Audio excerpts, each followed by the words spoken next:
We saw that was ugly. Usyk building up, and it's over just like that. Double kebab! Usyk defends all four. Cruiserweight. I got it on my DAZN, but I don't even know who that is commentating. It was ugly. It was a gradual beatdown. It was boom. After everything, look at that left hand. It was some quick shit. Bellew Poor Bomber. Big fan. To TstreeT Controversy. This is TstreeT Controversy Live. I cover every single major fight live. Yeah, so it's done. He is officially a heavyweight contender. He is in a division, 16-0 with 12 KOs. Former undisputed cruiserweight champion, and that means a lot. A lot of these YouTube, people and a lot of young fans don't understand the importance, especially in this day and age, the political landscape of boxing, to hold the WBC, WBA, IBF, and WBO and Ring Magazine titles. Especially when you have world titles, champion in recesses and interims and all that old bullshit. When promoters can't work with other promoters and networks won't let other fighters go to other networks, it's very important. And in this era, since the last Jermaine Taylor had beat Lennox Lewis, Jermaine Taylor beat Bernard Hopkins. Lennox Lewis was the last heavyweight undisputed champion of the 3-belt era. He was the last undisputed technically, but there hasn't been one of the 4-belt era unless you count the Klitschko's, but they were brothers, but they held all, but whatever.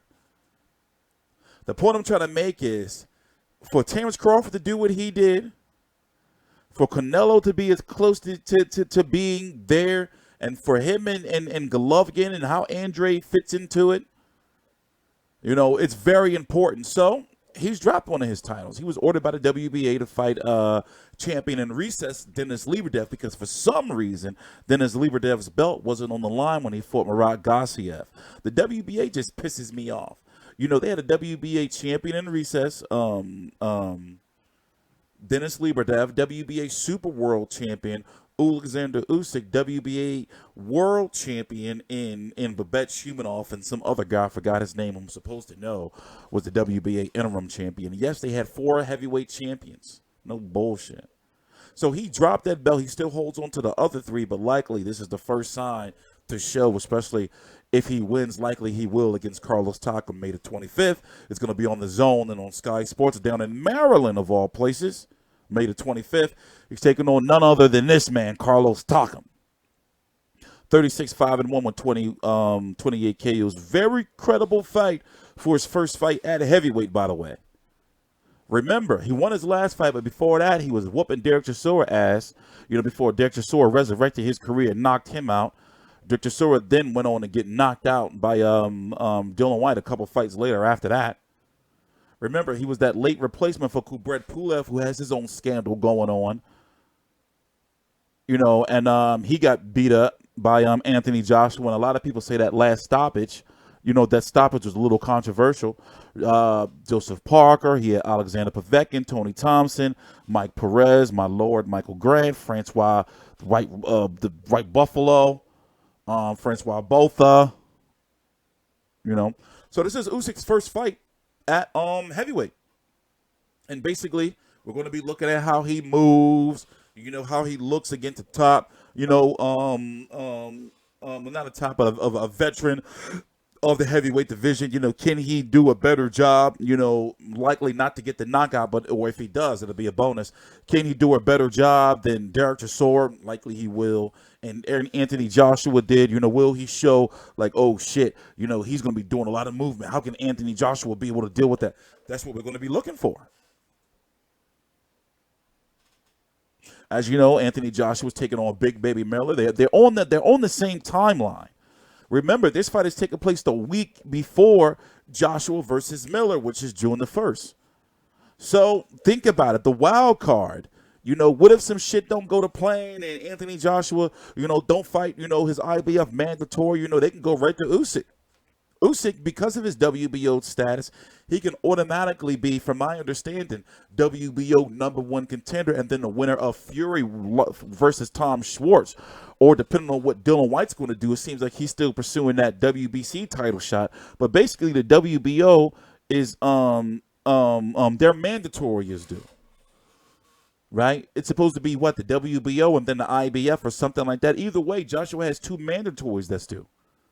And depending on what the WBO wants to do, they can literally, because of his status as being undisputed and the way it works, especially when Terrence Crawford moved up from 140 to 147, you're automatic mandatory. So if he wins and Joshua wins against Miller, we could very well see Joshua versus Usyk in what? October? November at the latest? You know?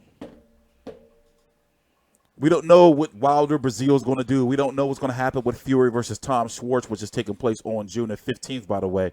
Wilder versus Fury is on Wilder versus Brazil is on May the 18th. So within that 1 month period, all the key players outside of Dillian Whyte, of course, are fighting. May the 18th, Wilder versus Brazil. May the 25th, Usyk versus Takam. June the 1st, you got Joshua Miller, and then you got Fury versus Tom Schwartz June the 15th. You know, still waiting on what Dillian Whyte's going to do. You know, it's always so many rumors about him. Still the rumors of him in top rank. You know, we don't know if that's going to happen or not. Luis Ortiz, we don't know what he's going to do. Joe Joyce, is he going to fight, you know, for that British title? He should, in my opinion. You know, he needs that under his cap, you know. We're just going to have to see. I'm TstreeT Controversy. This is TstreeT Controversy Live with FightView360.com. I'm going to post all the ticket information and everything right down below in the description box. Also, visit our store, and we are looking for help in Maryland. There's a lot in the D.C. area. There's a lot of fights coming up in that area. And, you know, how it works is, you know, we'll take care of your expenses, you know, as long as they're, like, you know, like reasonable. So I'm not saying, you know, you motherfucking go running up the bill and shit. But we're looking for help. We're looking for writers. We're looking for, and that's all over the world. We're looking for help. You know, finally, it's taken some years, you know, being a small business owner, entrepreneur, running all this stuff, website, clothing, brand, you know, videos, building a team, social media, all that. It takes a lot of work. All the research for the fights, it takes a lot of work. So finally, we got a grasp on things where we really want to really grow the team. You know, like we really need help. Email. The information is right down below in the description box. info@FightView360. It's right down below. All right. Also, check out our merch store. It's getting better. You know, everything's brand new. As I said, all the stuff is difficult. You know, but we're looking for help. And, you know, if you speak Ukrainian, is that what's called the language? You speak Russian, you speak German, and you're bilingual, and you know how to communicate with me, we need help. We need your help as well. I'm TstreeT Controversy. This is TstreeT Controversy Live. Please subscribe. Please visit FightView360.com. We are consistently uploading and updating the rankings to our website every month. Things are picking up, and I might go to this fight. Who knows? We'll see.